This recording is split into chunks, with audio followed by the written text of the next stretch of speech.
If a person comes into a room, shoots another person, and drops the gun and runs away, and the police come into that room, pick up the gun, how do they trace down the criminal from that gun? Basically what they would do is local law enforcement first would look at the gun and see if the serial number is still on the gun. Basically, number one, they want to check to see if the criminal has defaced the serial number or filed it off. If they do have a serial number, the next thing that they're going to do is they're going to contact the National Tracing Center, which is run by the Bureau of Alcohol, Tobacco, Firearms, and Explosives. And they're going to send that information to ATF. And then what ATF is going to do is they're going to take that serial number and they're going to contact the manufacturer of that firearm. And the manufacturer will have records about who that firearm, number one, what distributor of firearms it went to, and then after that, who the distributor sent it to in terms of a retail firearm dealer. Once you track that gun, once you track the firearm to the retail firearm dealer, you should then be able to contact that dealer and identify the first point of purchase for that gun. And basically what that means is the first person who walked into that store and purchased that gun from the retail dealer. So at that point, you should be able to identify that individual.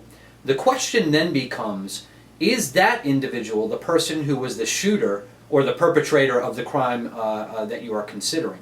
And that's a difficult issue because frequently crime guns change hands multiple times before they're used in a crime. And then they can change hands multiple times after they're used in a crime.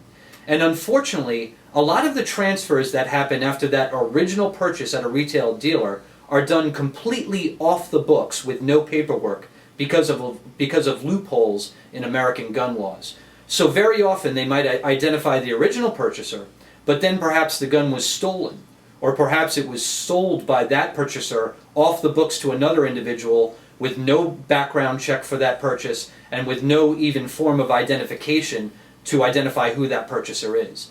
So after you get past the original point of purchase, it becomes very difficult to trace those subsequent transfers of that gun.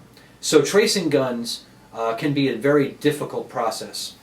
What could remedy that? Well, there's a few things that can remedy it. There's a couple of approaches. One approach would be to make sure or to enact universal background checks, which basically means that you would require anyone who is selling a firearm to another individual in this country to conduct a background check on that purchaser. Now, background checks are very quick, efficient. Most of them are completed in a matter of minutes. It wouldn't be an overly burdensome requirement to ask someone who sells a gun to conduct a background check.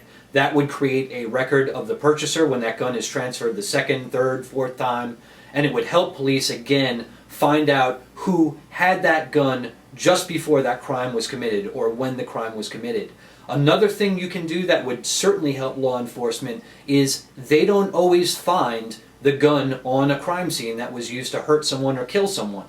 So another thing that you can do is you can enact a process called microstamping, a technology that literally takes the gun's serial number and stamps it onto the cartridge cases that are ejected from a gun when it's fired.